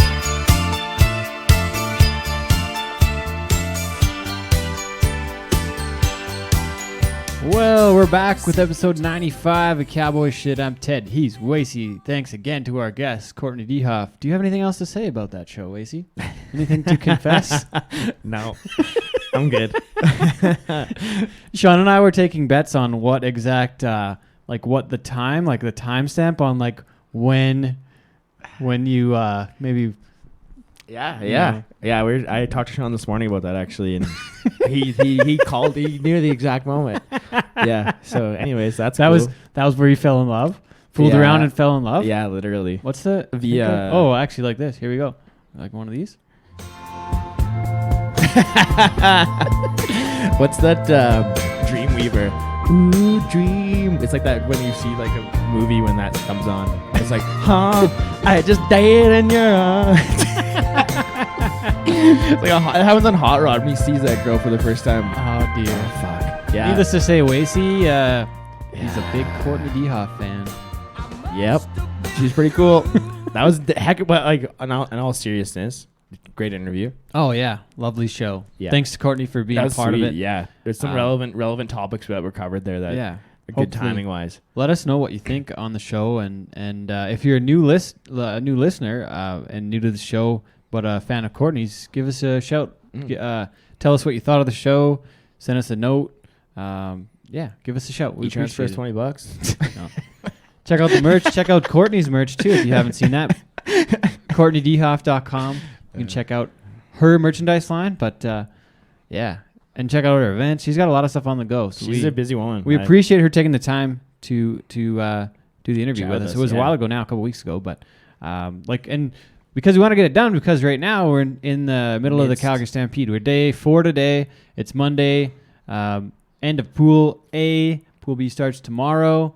Rodeo highlights so far. Colby Wanchuk was 94.5 on a horse. It was urgent delivery, wasn't it? Yeah, urgent delivery. Yeah. Huge bronc ride. Great. That's the best bronc ride I've ever seen in my life. I was talking with actually Nate Horner last night. He's the MLA in the Stettler, Pollockville, kind of like all of East Central Alberta. And we were talking about the ride of Zeke's in Pollockville a couple years ago. That ago. was really that was impressive too. Yeah. So do you think I don't know how I would compare them, but that that one, like the third jump from Urgent Delivery where he like just kicked up and kicked out. It was oh my god! like the front feet of that horse were 3 feet off the ground. It was really impressive. Colby didn't miss. It was amazing. Do you think that I've seen some stuff on social media where people are, because there's no markout rule. Oh, They're saying they're like discrediting frig it. off. I know, it's so you dumb. compare those rides to the 95s from like Doug Vold's and Glenn O'Neill's, and it's not even Not even comparable. comparable, yeah. It's the same as that we You talk could have about marked the him 99. Like, how are you any better on a bronc ride than that? What does the horse have to do all the time? Like those. Does it have to do a backflip? What has to know, happen? Man. I don't know. When we talked with Alan Jordan too, it's like those rides back in the day, the 96 and a half. Like, there's been so many rides that have been better than that, you know. So, but it's changed. On the judge side, though, they're scared to give out those big points sometimes because they're gonna get roasted, shit on. They're gonna get shit they over wouldn't it. be the only ones getting roasted at Stampede these days. Geez. There's a few other people. Oh, like the commentators? Yeah. Oh yeah. I don't know where you're going with that. I was like, well, I saw this funny post from Jessica Hoy, and she said something about like 5 years ago that the Stampede put out a press release over the Trampede incident.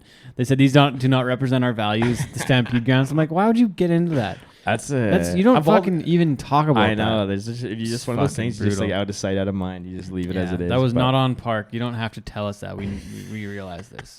I don't know. Whatever. So I was not sure where you're going with that, and I was just like, I'm gonna. No. I was trying to segue into the commentator thing, but it was. Get your mind out of the gutter, man. Okay, so. What in the fuck do you guys want that the commentators do not already do? I'm sorry, people, but if you got a bitch every fucking year, like, holy shit, people. There's like be fucking glad there's a goddamn Stampede this year. I know, man. I'm so sick of it. It's like there's no matter what happens, nobody's happy. It's just like you want more Canadian content, you get more Canadian content. It's like, well, then this is not good enough. This is not good enough. Like, you're never going to be pleased. No. And it's one of those things too, where it's like, we talked about it with Steve, or like that episode where everybody has equal opportunity to make the Stampede. You just got to go rodeo. Go do it. Like, do your job, get paid. Exactly. Yeah. That's like a slogan. We've talked about it a bunch. Like, it's like, I'm sick of the whining. You know what I mean? Like, and it's one of those things too, where friend of the show, Cody Snyder, like his hands are tied too, because no matter what he says, he's gonna get roasted on social media. And but the best thing about that, he doesn't give a fuck. Yeah, exactly. Like, that'll be the next time we do a show with Cody. We'll talk about all the TV bullshit. Oh man, I wonder how much hate mail he gets. And like on Twitter. Like, I should go look through his Twitter now and see how many people are cussing him and doing dumb shit. Like, I talk about this with like people at work and stuff too. The beautiful thing about social media is it gives everybody a voice, but that's also like the detriment to social media. Is like everybody has a voice. Like, some people just need to. It is what it is. Now it's at a point where it's like a participation ribbon or whatever. Or people a lot of the people who are commenting on this are the people who say that the world is so sensitive right now, and they're like, how it's all changed. But like, now you're the ones being the sensitive people that you're chirping about. There's such a double standard around that, and I'm fucking sick of it. Like, it drives me nuts. But anyways, we're almost halfway through Stampede. By the time you're listening, we'll be on day 2 of Pool B. A little different competition. $50,000 to the winner this year. Still the biggest check in all of Canadian Pro Rodeo. I'm excited to get some stampeding in. Yeah, Wacey, it's day 1 for you. What's your first stop when you get going? My first stop is bed. Okay, yeah. You haven't even been home yet. You haven't even been home yet. Yeah. Tomorrow I might go tomorrow. I don't think I may or may not go out tomorrow. Wednesday I'm going to go to Nashville North. Who's the concert? James Barker Band. Ooh, yeah. I love the James Barker Band. They're great. How are you? You gotta get in there early. Or are you gonna get paid? I'm just gonna go. So what I'm gonna do? Yes. After work, go get my wristband, and then just go home, hang out, and then go over there when I need to go. What if the lineup's long? But the lineup has only been long for the proof of vax line. Oh, because there's no lineup in Ashford. It's a digital queue. Oh, yeah. So you go get in the queue and you can go whenever. Okay. Once they send you the note. There's so much backup with the vax thing. But this, you should almost go there I've already been. No, but you have to do it every day. Oh shit. Okay. So it's like somehow I become unvaccinated. Because like Josh, like my buddy, like Hales, him and I went to Nashville North on Thursday and we got our wristbands. Then him and his wife went back on Friday to go see Dean Brody, and Josh already been there. His wristband wouldn't work from the night before. What? Yeah, so they ended up missing Dean Brody. But the big bottleneck for that is coming from the rapid testing proof of vax. Yeah. We forgot to mention Cowboy Shit is sponsored by Circle 4 Ranch Water. Check them out, ranchwater.ca. Heck of a drink. Huge supporters in the rodeo business this year.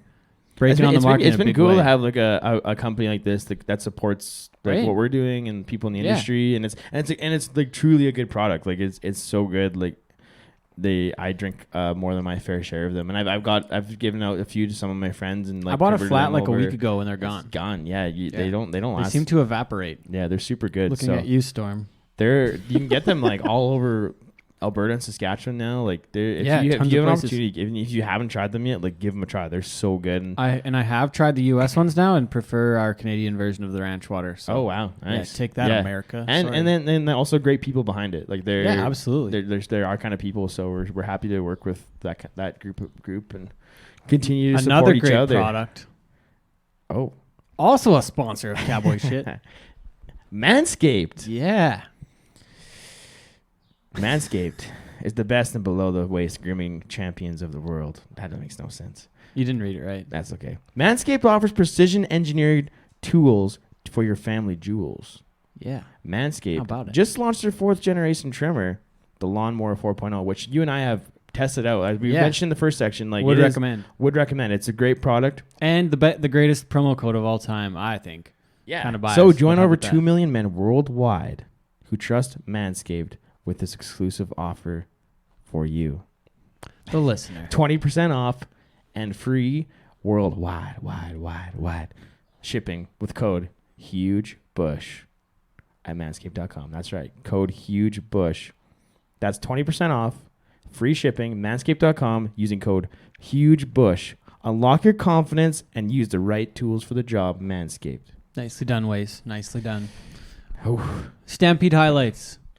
Having a short bush so you don't sweat One as of my- much. one of my You think favorite- that's like a new thing? I can't remember what I was talking with this about. One of my favorite Stampede like highlights or memories would have been in 2001. We came out here when my dad was competing in the wild horse race. in The Wild first Cow year Milking. Scott Shifter won the bull riding at the Calgary Yeah, Stampede. and I was like, I'd have been 2001, so that's 20 years ago. So I was 8 years old. Holy shit, yeah. Yeah. So me and my whole family spent all 10 days of the Stampede in a truck camper back in the back barns. And it was crazy, man. Like looking back, it's insane, but it was such a cool experience to be, and we got to be there for all 10 days because the wild horse race was every day. Yeah. And I got to like sit in like the companion stuff. And like, that was kind of really early on. And that's when they used to have 3 rodeo clowns there. Oh, So there wow. was Probably Lisa Flint, Harris. Flint. Yeah. Denny was there for a bit. They had 3 at the same time? Yeah, there's or maybe throughout the different days. I don't know if they're all there at the same okay. time. Maybe they're 3, but there was. But then the wild child, the guy who had the dirt bike, who'd jump over his horse really? trailer. Yeah, so that was really cool. Like that was such a cool memory, just being able to like obviously watch my dad compete and then And beat it the whole 10 be days? there the whole 10 days. What'd you guys do? Did you like shower in the river and like bathe? There were showers in the barns. Oh, okay. Yeah, so you That's have to, then I remember we actually ended up having a horse there that the Stampede ended up buying for like a flag horse, and they'd been using him up until a couple years ago. Oh, really? Yeah, a paint horse that we sold. that's That was cool. a victory lap horse. Yeah, so that was pretty cool. And then I remember I got Flint's autograph because I loved Flint at that point in my life. 8 years old. Yeah, I was 8 years old. He was the best, right? And so I remember he autographed my Miami Dolphins ball cap. So that's a pretty cool deal. It's funny looking back. And I've been thinking. I thought about this loss over the weekend. Like guys like that who've been around the industry for so long and doing it. And Now you you're got, friends you with guys them. full circle. Yeah, they become buddies. Like Yeah. we hang out with Flint all the time, and like working with Doug Young. Like we were talking about like before he left on Sunday there. Like he remembers when he first met my dad, like when we were hanging, because my dad used to work for Archie Ashbacker over Yeah. in Hoosier, and Doug lives 10 miles from there. And then my dad needed a horse, so he went over to the place, over to Doug, and bought a horse from him. And Doug was saying, I remember when we were little kids, and then you go from that to competing where rodeos that Doug's announcing to working with him. Like it's such a cool. Crazy how it all comes full circle. Oh, like yeah. that. Yeah, it's pretty sweet. Yeah. So how about you, man? What's your some Stampede highlights? memory? I guess I don't know if we ever talked about it on the show, but probably my first memory of the Stampede was walking through the tunnel with TJ Baird when it was the old tunnel, kind of more like Pinoca, like it was a pretty small one, just like a man tunnel. And walking through the tunnel with TJ Baird, and I get over the hill and like the walking music's playing. I'm like, holy shit. That's cool. You're really doing it. And like TJ had been there numerous times. But Yeah. I was like, I think I was 14. It was my first time ever, and I probably looked like a total gunsel, total chowder. we head all did that back way. in the day. Oh yeah. But I wore my finest shirt that day and like tried to like really, really jack it up. I think I Yeah. got a new hat from Vern that like a week before, and like that's I was pretty good though. I was pretty pumped at up. that point. Yeah. So get there and then like totally blacked out. and win the round. Like got like Nice. got like an 80-point ride in the first round, and I think I won like $600, and I was a big deal. pretty fired up. But before we got there, we had to call Barry McGrath at the rodeo office. Had to look at the PS, like the CPRA news, and be like, "So Barry, where the hell do we get into this fucking place?" Like it was my first time, right? And like I think we went to the night show like later that day, or like Mom was like, "You got to stay at the Stetson Hotel on like down by the Ranchmans," and that's like, you know, that was it. That's a Stampede experience. That was a Stampede experience. We had to go see the night show and whatnot. So yeah, freaking go and end up winning the round. And I was like one of the top guys in the CPRA that year. I think I was like second coming in to the to Calgary, and Calgary ended up being like the last event before our finals, which were in Strathmore that year. Yeah. So I went and looked at the payout and everything after the first round. I was like, holy shit, I think I have this tied up. Like, I don't think I can get caught to win season leader. And I was like, holy shit, I won season leader in the CPRA. And I was like, stoked. I think I told Rory and Ty Patton in the dressing room, and I was like, yeah, it looks like it's over. And then somehow the payout got changed. I don't know if somebody got turned out or if like something happened, like a doctor, and the money dropped down. So I lost season leader in the CPA by $11.86. Oh man! We're calling afterwards, and I got bucked off in the short round. But I like had it figured out because I always looked at the stats and I always watched that You're stuff. a very and I was analytical fella. Well, I had it. I was like, oh fuck, I Big won math this. guy. I was so pumped up. That's sweet, man. But then they changed the payout, and I was like, son of a bitch, because somebody probably got doctored out and took the fees down or whatever. Mm-hmm. So yeah, I remember that. But I remember I got on a cow in the short go, and the cow's number was 01. She was a black like. But Brad Mead cow probably, hey? Yeah. Or Tommy Thielen, like back in the day. Guys, I don't know. Those two guys had all the cattle. And I got on this cow in the short round, and I knew she was a bucker. And like getting a spinner was all the rage back in the day. And I had one that just was like really wild and did a bunch of shit. But like I think 80 points was my highest score too. So I was super pumped, like hands in the air in the first round. And the second round I got on a cow that like turned back in the gate, and they marked the cow 45 points. And I was in the steer riding. Like even so 90. I could have rode this thing for a 90 in the fucking steer riding. But so I got bucked off that day, and like I remember being on this cow, and it felt like she like spun underneath me, like she kicked up and like spun underneath me, and then I like looked at the chute, like I saw the chute in front of me, I was like, ooh, that's a little close, and I just got piled off pretty quick. Those cows that spin are so much a different experience than being on a bull. Yeah. I remember that for my first. But so I got bucked off this one. I'll just finish this. No, you're good. Yeah. And then like Ty got on that thing a couple weeks later, and I don't know if he had his foot in the rope, maybe not. But he rode her for like 87. It was like a record in the steer riding at Strathmore at the time. Because I think he probably would have won it that year. I'm pretty sure he would have won it. But I had a terrible finals, drew bad, and didn't ride good or whatever. But I really needed to ride that one to win. So that's my biggest memory. That's cool. Sorry. Okay, but you go. Sorry. No, I was actually I'll forget about the other one. That's a story for another time. But my other favorite Stampede memory would have been one of my first Stampedes here, where I think I went out 11 or 12 out of 13 nights, when including bull busting to the end of Stampede. Like just go out, and I was working for Labatt. Like that was the wildest time of my life. Like it was absolutely insane. Actually, you know what? That wasn't the year the San Gudo year where no. You spent So that's another good memory. I don't think have I told that story on here before? I think so. Yeah. Anyways, that's a fun one because I ended up spending like 4 days here. Me in Scotland before when you had the futon in the front, in the living room. Yeah, the futon. Because I won all that money at San Gudo and just went absolutely bananas. I spent like $1,800 in a week. It was insane.